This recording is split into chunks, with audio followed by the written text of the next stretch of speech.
wonderful group of people. Thank you very much for coming. It's really nice. Thank you. Come on, I'll slide over here.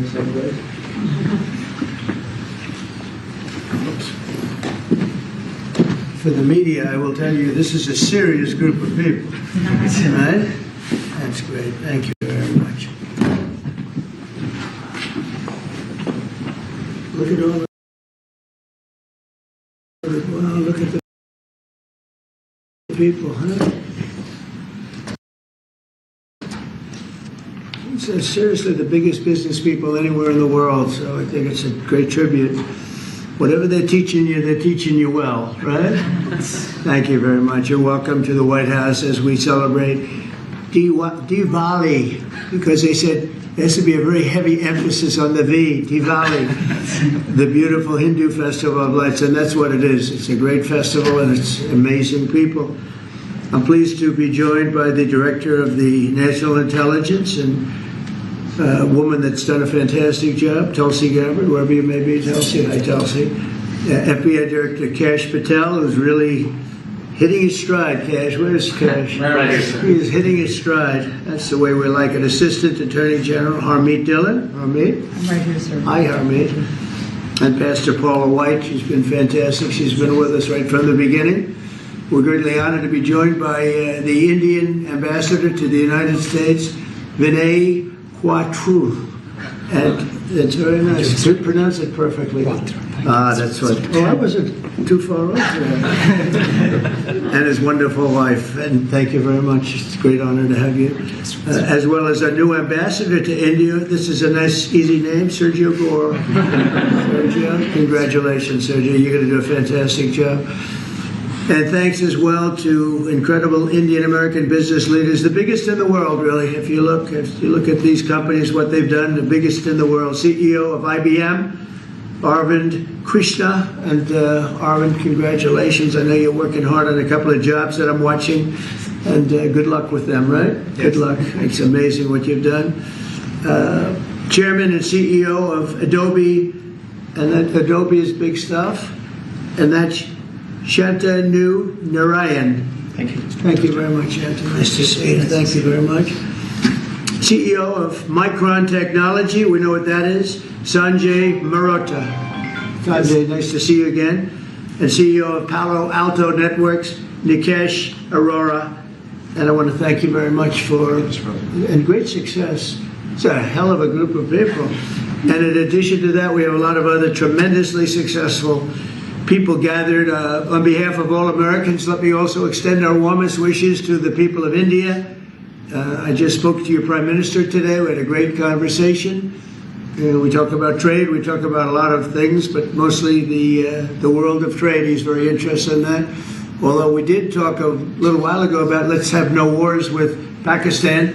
And I think the fact that trade was involved, I was able to talk about that. And we have no war with Pakistan and India, and that was a very, very good thing. But he's a great person, and he's become a great friend of mine over the years. In a few moments, we'll light the diya as a symbol of faith in the victory of light over darkness. It's a beautiful term, light over darkness. That's what it's all about. It's knowledge over ignorance and good over evil. During Diwali, revelers recall ancient stories of enemies defeated, obstacles removed, and captives freed. The glow of the diya flame reminds us to seek the path of wisdom and to work with diligence and to always give thanks for our many blessings. And we do have many blessings. Everybody in this room has many blessings. And even I will say, I'm not going to use the word fake news. I refuse to use it. Media has some good blessings. One of the blessings is that you didn't have to stand in the mud outside anymore. You know, you now have a beautiful stone surface, the identical color of the White House. For years they had to stand when we had press conference in the mud because it was grass, and I decided to take care of that, so I think they appreciate it.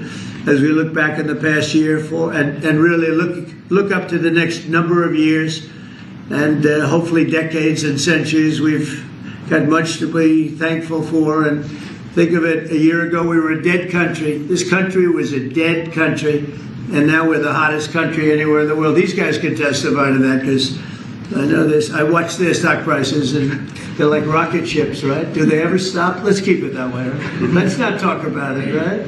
Let's just keep it that way. It's amazing. We have more than $17 trillion. They're part of the reason. More than $17 trillion of investment pouring into the United States. It's going to be, I believe, over $20 trillion by the time the year's up. And as an example, the last administration, less than $1 trillion in a period of their 4-year period, they had less than $1 trillion. We're going to have 20 trillion. We have over 17 trillion already. That's investment coming in. And I think it's largely for two reasons. We had a good election on November 5th, but maybe more importantly, of course, it wouldn't happen if that election result didn't happen. I think much more importantly, we have tariffs that you build in the United States, you don't have a tariff to pay. You build outside and you have to pay a tariff. And we're taking in money at a level that no other country has ever seen. There's never been a country, I don't think, fellas, you agree with that? There's never been a country with an investment in less than a year, actually to be exact, less than 9 months, of $17 trillion, right? And I know you're all participating, aren't you, huh? So that's really good stuff. The economy is roaring, the incomes are rising, and small business confidence is at the highest level in over a decade. So the confidence levels, which means something. They think over the last 10 years, I don't think they go beyond that. We have the highest level of confidence in our economy. Gasoline prices are way down. Grocery prices are way down. Energy prices are way down. Mortgage rates are down. We have a real stiff at the Federal Reserve. I can't help that. But he's going to be leaving soon. And inflation has been defeated. But even though his rates are too high, the economy has been amazing. Our border is secure, totally secure. We had nobody in the last 4 months coming through illegally, which is actually hard to believe because, they give me those numbers, but essentially it would be just about nobody. They actually say zero. That's actually hard to believe. You have zero when you had millions pouring across a year and a half ago, 2 years ago, but we have it down to practically nobody. And they are coming in, but they're coming in legally. And we're forging peace all over the world. We're putting America first. We're getting everybody to sort of get along. And I just got a call from the Middle East. We're doing very well there. We have many, many countries, as you know, signed on to peace in the Middle East, and nobody thought they'd ever see that happening. The Hamas situation, where they're pretty violent people, I would say, that we could put that out in 2 minutes. We're giving them a chance. They agreed that they'd be very good, very straight. They wouldn't be killing people, and they have killed people. That wasn't the deal we made. But if they don't honor the deal, they'll be taken care of very quickly. But I'd rather not have to do that. But we have total peace in the Middle East. We have levels of friendship with everybody, and every countries that hated each other now love each other. Nobody ever saw anything like it. I think you guys are pretty surprised over here, right? You're surprised. But a lot of people are surprised. Are you guys surprised? Peace in the Middle East. You've been hearing about it for as long as you've been alive. And it's been a lot longer than that. You're still pretty young. But we have peace in the Middle East. And so as we light the Diyah, we look forward to a new year and a greater peace and a greater everything for all of us. And we want tremendous success, tremendous health. We're doing a lot of things in the world of health. And the autism situation is just crazy when you think of it. And you go back 20 years, it was 1 in 20,000, and now it's 1 in 12. Is that hard to believe? When I hear that number, it's not even believable. And we think we're onto it. Bobby is doing a great job, and Dr. Oz, all of them, they're really working hard. Nobody's ever seen anything like that.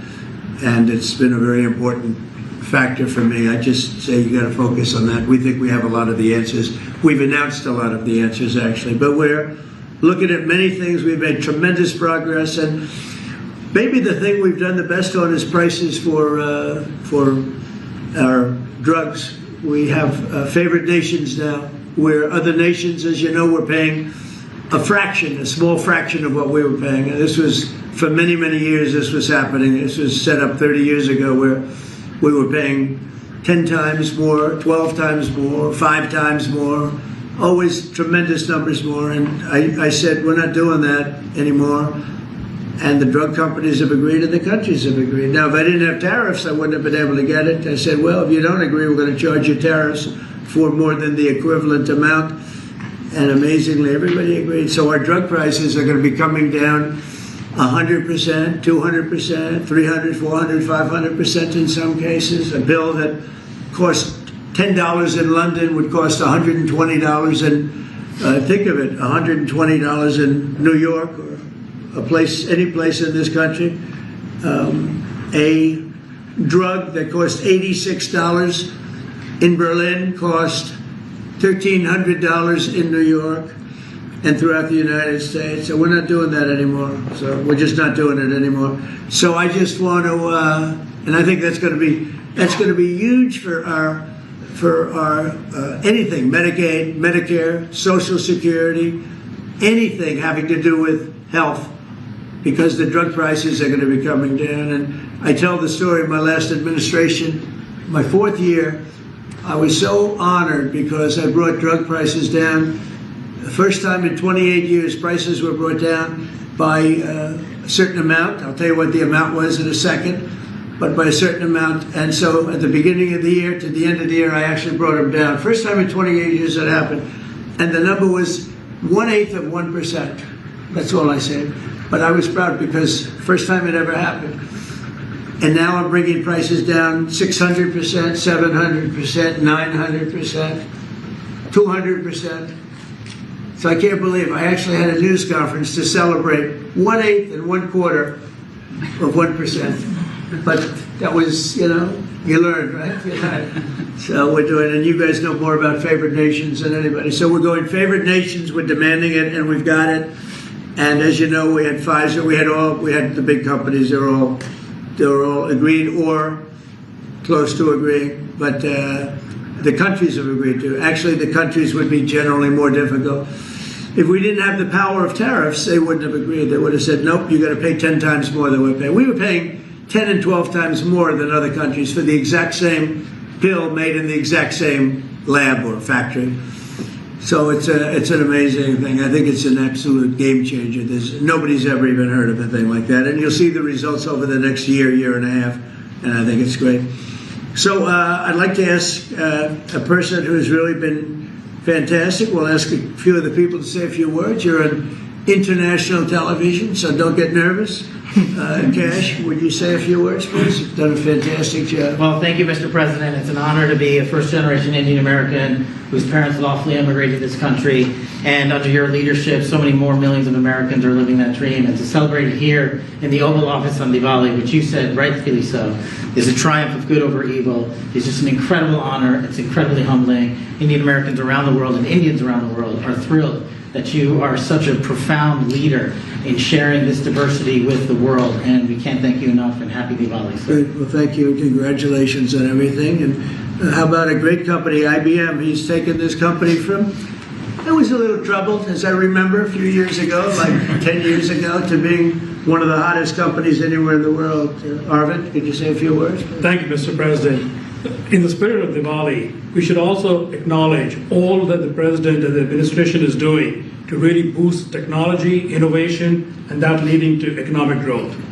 I want to point out, people forget often how much public and private partnerships in the United States have mattered to boost technology.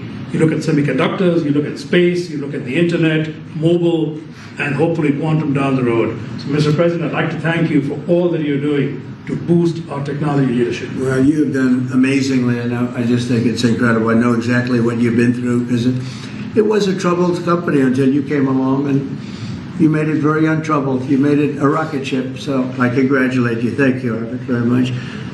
We have a very, very great company, Adobe, and Shanta, could you say maybe a few words, please? Sure. Thank you, Mr. President. And first, it's such an honor, to be here in the Oval Office and to celebrate Diwali, which for all of us growing up, as you pointed out, was, the victory over triumph over evil, light over darkness. I think what you're doing, Mr. President, to have peace and prosperity and investment in this country is just amazing. And as a company, I think hopefully everybody here is using Photoshop in order to, take all these pictures. But I would really like to thank you for your leadership, and we will continue to invest in the U.S. to make sure that we continue to drive innovation. And Thank you. your investment's been very large. So how much have you invested, and do you plan to invest in the U.S.? As far as our investment is concerned, it's all intellectual property, it's people, so we make everything here, so that's the software. That's good. And so we're a $20 billion revenue company now. We're one of the largest software companies in the world, and headquarters is Silicon Valley. So That's thank you, very Mr. good. President. Fantastic job. How much are you investing, IBM? 150 billion over the next 5 years. 150 billion, that's good. Micron's doing pretty good. How's Micron doing? Okay, pretty good. Mr. President, really a great honor to be here today celebrating Diwali with these excellent peers of ours from the tech industry. And Diwali stands for light, hope, renewal. And the United States is light to the rest of the world. And particularly on the renewal piece, I just want to really applaud you and your team in terms of bringing Renaissance's semiconductor manufacturing here to the U.S. So Micron is investing $200 billion, $200 billion. $200 billion in leading-edge memory manufacturing, and in the course of next few years, we'll have 40% of our manufacturing here in the U.S. And this will add, over the course of years, 90,000 jobs and $1.5 trillion impact to the economy. So we are very thankful to the support that we get from your team and Mr. President, from you, in terms of bringing memory here to the U.S. And memory is key with AI today, right? Yeah. You always talk about memory. I have a good memory. But those machines have a better memory, right? No matter what you do. Absolutely. That's fantastic, really fantastic. Nikesh, Palo Alto is a hot one. And tell me about that. Go ahead, please. Mr. President, thank you for having me here. It's a pleasure and honor to be able to celebrate Diwali with you. As my colleagues have said, this is triumph of good over evil and prosperity, and what you've done in the last 9 months in terms of making the United States one of the most business-friendly administrations, and allowing us all an opportunity to invest not just in technology but in our people is just amazing. We are now the largest cybersecurity company in the world, and we just recently recently spent $25 billion in sourcing technology. So all cyber security is made in the United States, because we believe that the next bastion in the world is going to be a cyber war, and we just want to make sure we are prepared as a country, and we make sure all of our companies and our critical infrastructure. Fantastic job. It's amazing what you've done. And all of these people, to me, they mean two things. Big investment, but the big investment I like because of jobs. It's tremendous number of jobs that they've produced. Would you say a couple of things about your great company, please? Thank you, Mr. President. I'm with Stone Point Capital, private equity, which I'm sure you know, and we just raised a new $11.5 billion fund, and we obviously invest very heavily in financial services technology, and so it's actually an honor to be here in the Oval Office with you, and as a fellow Winkwood member too, I've always it's always a pleasure to be with you, and I got to tell you, you're the best president that I've ever seen, and we're so proud of you. Thank you very much. I'm glad I asked him to say that. Would you like to say something about the great job you're doing? Right here? Anybody back here? These are all incredible people that everybody looks, in the business world, everybody looks up to them. Please, go ahead. Would you like to say something? Thank you for your leadership. Thank you for your leadership. I love this. I did ask him. I'm running a tech business for 21 years. We build products on AI and machine learning. Thank you, Mr. President. And it's going great, right? Yes. Good. How about over here? We have some very unshy people. Harmeet, how about saying a few words? Well, thank you, Mr. President. It's a tremendous honor to have supported you 3 times and been part of your administration. And on this day of Diwali, I say on behalf of the United States Department of Justice that the message of the triumph of good over evil and knowledge over ignorance and justice over injustice is something that your administration is personifying, and it's a tremendous honor to be part of it, and thank you very much for including us here today. Good, and you're at the DOJ and doing a fantastic job. Thank you, sir. That's great. She's doing a good job, Cash, right? She's doing outstanding. And Tulsi, we know, is doing a good job. What do you think, Tulsi? Yes, sir. Thank you very much. You are doing today what you have done throughout your time in service, is bringing people together from all across the country and all different backgrounds. And this day is, of course, very special to so many of us, because while it is the celebration of hope and light and renewal, we can never forget that the source of that hope, light, and renewal comes from God's love for every single one of us. And so today we celebrate God, His love, and the blessings that He has shared with all of us. Oh, fantastic. Thank you all very much. Anybody like to say anything? Or would you like to say something, please? Mr. President, let me start, first of all, by expressing a deep sense of gratitude for opening up White House, Oval Office, your home, to mark Diwali. It's a festival of lights which is celebrated by over 1/5 of humanity. And as Cash said, you are showcasing the strength of diversity through this celebration. So it's truly a great honor, and thank you very much for that. May I also, on behalf of my Prime Minister and my own behalf, wish you and your loved one a very, very happy Diwali greetings, particularly to over 5 million strong Indian diaspora in the US. Right. And may I close by making a wish, which is normally we do for Diwali. We wish that the light of Diwali continues to shine on your success and on the strength of India-US partnership. Thank you very much. So, spoke to him today. He's doing well. And your country is doing very well, you know that. Thank you, Mr. President. So we're supposed to light something, but I thought maybe because he's had such an outstanding year, I'm going to ask Arvind to maybe do the honors. Can you handle it for me, Arvind? I think you might do a better job than me. So if you could take care of that, it would be great.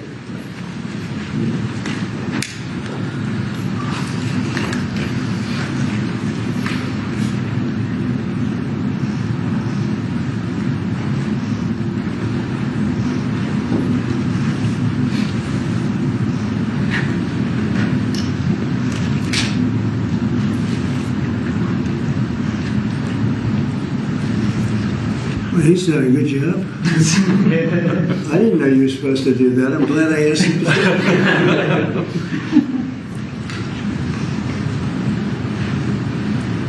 Would you like to come to the light? Yeah, if you want.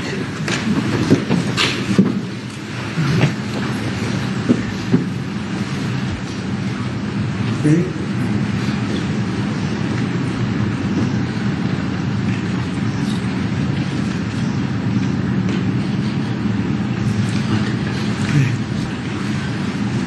Thank you, Mr. President. Thank you all. Thank you.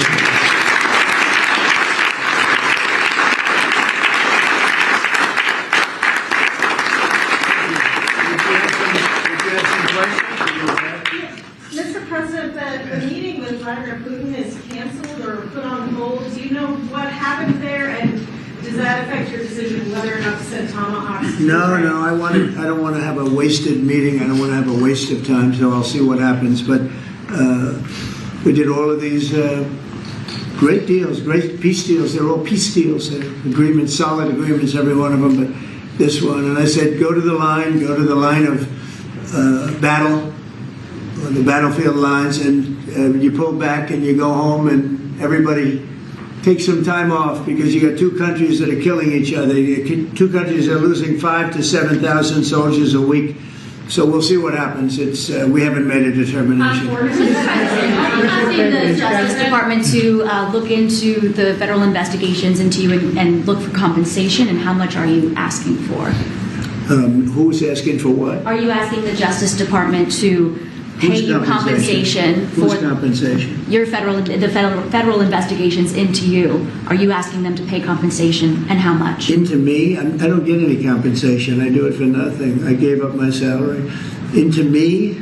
No, it's going to be the Justice Department. Are you asking them to pay you compensation for the federal investigations that happened to you, and how much are you asking well, for? I guess they probably owe me a lot of money for that. Probably, yeah, that's true. That's very interesting. No, I get no salary. I gave up my salary. It's a good salary. Not as much as these guys make, but that's okay. It's a lot of money. And I don't, as you know, I didn't take it in the first 4 years. I'm not taking it in these 4 years either. But as far as all of the litigation and everything that's been involved, yeah, they probably owe me a lot of money. But if I get money from our country, I'll do something nice with it, like give it to charity or give it to the White House while we restore the White House. And we're doing a great job in the White House. As you know, the ballroom is under construction. It's going to be, they've been trying to get it for 150 years, and it's really, I think it's going to be fantastic. But we'll see what happens. I mean, we have numerous cases having to do with the fraud of the election, the 2020 election, and because of everything that we found out, I guess they owe me a lot of money. But I'm not looking for money. I'm looking for really, I think it's got to be handled in a proper way. If it's not handled in a proper way, we don't want it to happen again. We can never let what happened in the 2020 election happen again. We just can't let that happen. And so the way we go, I know Cash is working on it, everybody's working on it, and certainly Tulsi's working on it. We can't let that happen again to our country. Look at what's happened where you have millions of people being allowed to come into our country, all because of a crooked election, where they come from prisons, they come from jails, they come from mental institutions and insane asylums, they're drug dealers. The people that they've allowed to come into our country, we cleaned them out in Washington, D.C. We have a very safe capital right now. We have a capital that's as safe as it can be. But I don't know. I mean, you'd have to ask the lawyers about that. Mr. President, a comment and a question, please, for you. First of all, you have just 1 billion plus hearts around the globe, including in India, by celebrating the Diwali in the White House right here. And my other comment is, Mr. President, I like his question already. In February, you and the White House staff gave a warm welcome to the Prime Minister of India, Mr. Narendra Modi. Right. And after that, I decided to make a short trip to India for you, how popular you are in India.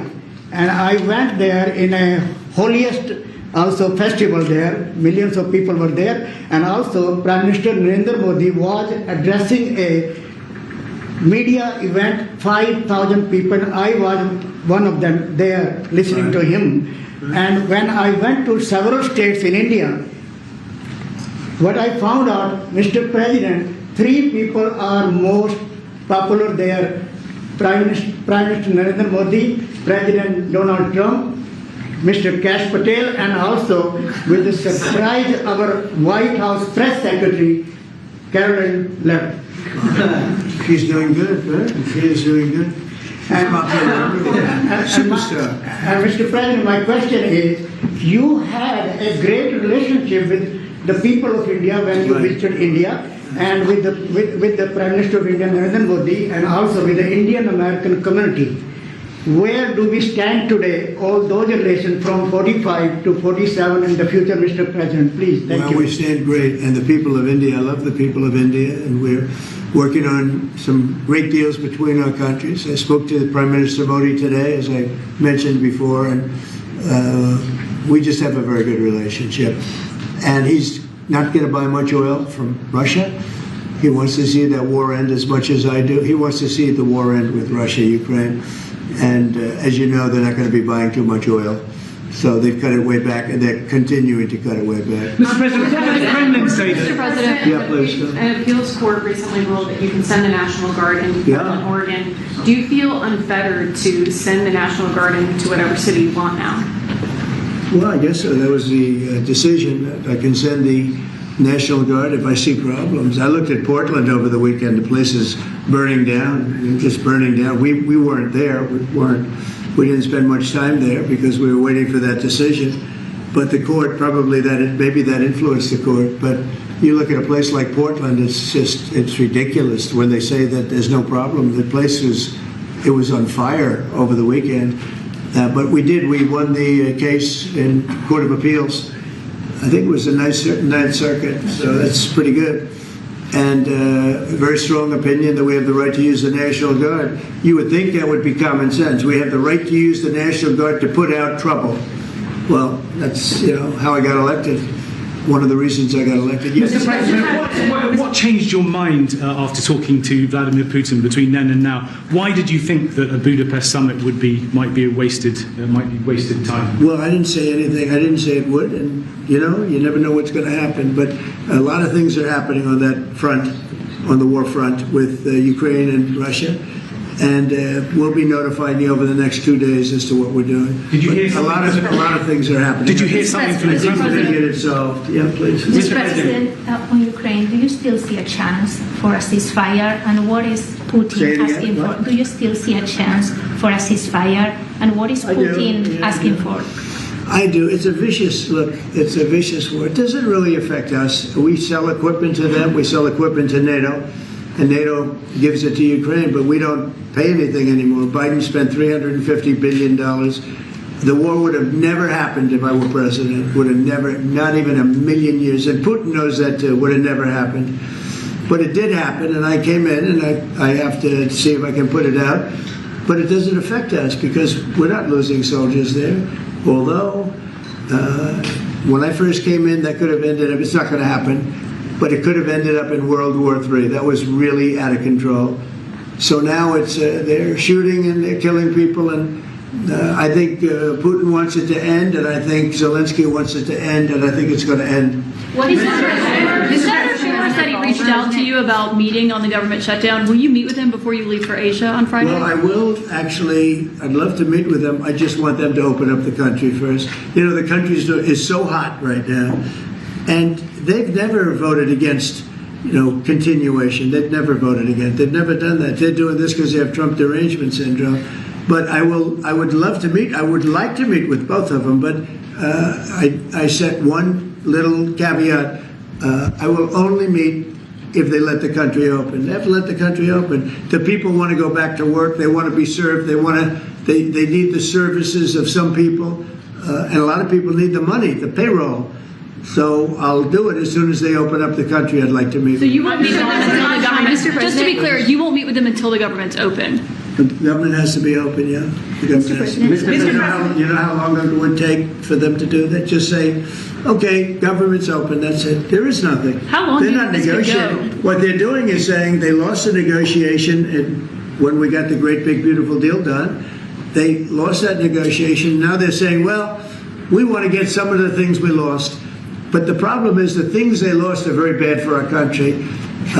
We don't want to have people come over from all over the world, from prisons and all, and have them have their health care paid for. We want to take care of people that are here, that are American citizens and all. So they want $1.5 trillion of money to be wasted and jeopardize the health care of other people. We're not going to do that. So I would love to meet with them. We want the country open first. Mr. President, a new poll shows that if Curtis Sliwa dropped out of the New York mayoral race, then Andrew Cuomo would only trail Mamdani by 4 points.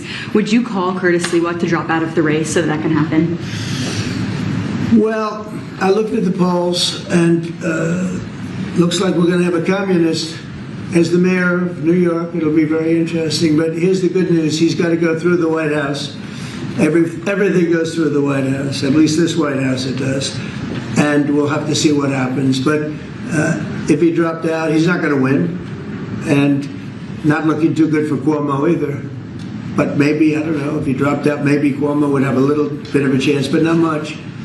Because it looks like the lead is, it's not a great lead, but it's big enough that he should be able to win. So, I don't know that I want to get involved. It's really a question of, would I rather have a Democrat or a communist? And I would rather have a Democrat than a communist. Will you meet with Mamdani if he wins? Yeah, I'll speak to him. Mr. President, I have an obligation to speak to him. But I love New York. I've always loved New York. I just can't believe a thing like this is happening. I left New York, and we had a mayor, de Blasio, who was a disaster. But when I left, it was sort of before he could really take hold. And boy, New York was a hot city, and now it's sad to see what's happening, frankly. And with the communists in charge, look, you just go back 1,000 years. I mean, it's been done many times, 1,000 years. It's never worked once, so it's not going to work now either. Mr. President, you're building You're building your ballroom right now. They're also building the Obama Presidential Library. I'm wondering if you've He seen. needs help. Have you seen pictures of the architecture? And Yeah, I did. It's not too pretty. No, but it's closed. It's stopped. They ran out of money. It means building a library / museum. You know, you call it some museum, and usually they call it both. They call it library and museum. That's the official name. And they're stuck. And he wanted only women and DEI to build it. Well, that's what they got. And the construction workers are standing out there and saying, we want to be able to build it. You know, I built a great building in Chicago, as you know, a big, beautiful building, one of the tallest buildings in the country. And we got it built very quickly, very well. And we used the construction workers of Chicago. They're great workers. They're great construction people. And I suggested he get them involved. But they're hundreds of millions of dollars over budget. And I think it stopped. I'm reading these terrible stories. But that's the way our country was run under President Obama, too. Nobody knew it. Mr. President. Thank you, Mr. President. Russia remains China's top crude oil supplier in September. Are you considering tariffs on China? Well, I mean, you read the same papers as I do, but I don't have to read the papers because I'm the one. Right now, as of November 1st, China will have about 155% tariff put on it. And I don't think it's sustainable for them, so I want to be nice to China. But China's been very rough with us over the years because we had presidents that weren't smart from a business standpoint. Some were good politicians, some weren't even good politicians, but they allowed China to take advantage of us and every other country to take advantage of us. If you see, I made a deal with the European Union.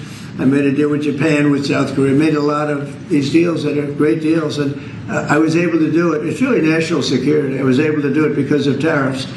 And we're getting hundreds of billions, even trillions of dollars paid into the United States. We're a very rich country again. We'll start paying off debt. We'll do a lot of things. We'll probably make a distribution out of some of the tariff money. I think we're going to make a distribution over the next fairly short period of time to people because we took in so much money from the tariffs. Just European Union, $650 billion. Japan, $550 billion. South Korea, $350 billion. That's even a lot of money for you guys, right? That's not bad, right? But no, we're taking in a lot of money, and it keeps people like this here because that's why they're coming in. I mean, you wouldn't be, I mean, I'm not going to speak for you, but generally they won't be coming in if it were for tariffs. They come in here and they don't have to pay any tariff. If they do it outside, they pay a lot of money, a lot of tariffs. The money comes to us. And in order not to pay the tariff, they come and they build here. That's why we have more plants under construction than we've ever had in the history of our country. And you wouldn't think it's complicated, but you would have thought somebody would have done this a long time ago, sitting in this beautiful seat behind what's called the Resolute desk. You know that, right? This is a very famous. This is even more famous than any of your desks. But your desks are good. Your desks are very good. Follow up on her question to you, because the New York Times is reporting that your legal team is seeking $230 million from your own Justice Department now in response to the investigations into you. It could be. Is that something you want your legal team to do? I don't know what the numbers are. I don't even talk to them about it. All I know is that they would owe me a lot of money, but I'm not looking for money. I'd give it to charity or something. I would give it to charity, any money. But look, what they did, they rigged the election. And as you know, we had, in one case, 60 Minutes had to pay us a lot of money. George Slobodanopoulos had to pay us a lot of money, and they already paid. You know, they paid me a lot of money because what they did was wrong. And, you know, when somebody does what's wrong. Now, with the country, it's interesting because I'm the one that makes the decision, right? And, you know, that decision would have to go across my desk. And it's awfully strange to make a decision where I'm paying myself. In other words, did you ever have one of those cases where you have to decide how much you're paying yourself in damages? But I was damaged very greatly, and any money that I would get, I would give to charity. Thank you, Mr. President. Yeah, please, go ahead. Is the Democrat Party now more Zohran Mamdani's party than it is even Leader Schumer's or Leader Probably Jeffries? is, yeah. Look, it's I mean, maybe he'll run for president in 4 years. You have a communist president. That would be interesting, right? I don't see it happening. You know, I've always said you will never see, and I always talked about socialism, and you will never see a socialist so-and-so. And I was right. I'd say it in speeches, we will not have socialism in our country. And I was right. Communism, yes, but socialism. In other words, they skipped socialism and they went down to communism. No, he's a communist, and he's going to be maybe the mayor of New York. I don't know, maybe, you know, polls are wrong, but these polls seem to be pretty consistent. But he would be, I would say he would be the leader of the party. It's not Schumer. Schumer's shot. He's shot. This poor guy, I feel sorry for him. I've known him for a long time, but I think he's mentally gone. He's been beat up by young, radical lunatics. And I think Chuck Schumer is... he's gonzo. I really do. I think he's probably not going to run. It shows that he's losing in every poll. Now, this is hard. You know, he wants to meet with me. It's sort of hard to meet with a guy after I make a statement like that, but I'm just giving the facts. I think Chuck is probably finished. I know some people, Democrats, that would be good. Some good politicians and some, you know, reasonable people. But I understand that they would not have a chance of, you know, getting... even the concept of holding the torch, they're not going to get it. But they have some people that I really believe they're low IQ people. They're stupid people, and they seem to be leading the party. So we'll see what happens. Look, the Republicans are strong. We have great leadership. We're very strong in every way, and we're going to keep it that way. But we are really a strong party. You know, our party's grown magnificently. We've gotten away. Look at all the union votes I got. Nobody thought that was ever possible. Look at the election where I won I won everything. I won all 7 swing states. If you win 3 or 4 swing states, you're doing great. I won all 7 by a lot. And I think the best thing when you look at districts, 2,700 versus 525. That's big. That's why the map shows all red. So we won in a tremendous landslide, and that's because people like our policy. I guess they like me, but they like my policies. Strong borders, good education, low taxes. You know, in the great, big, beautiful bill, we got the biggest tax cut in history. Not only no tax on tips, no tax on Social Security, no tax on overtime, we got the biggest tax cut in the history of our country in the bill that we just approved. And I think people see that, and they like it, and that's why we're doing well. But they are not. They do not have leadership. Thank you very much, everybody. Thank you, Thank you very much. Thank you, guys. Thank you. Very much. Great question. Thank you. What a surprise. The greatest photographer. Tell them. Okay, see this man over here? Does everybody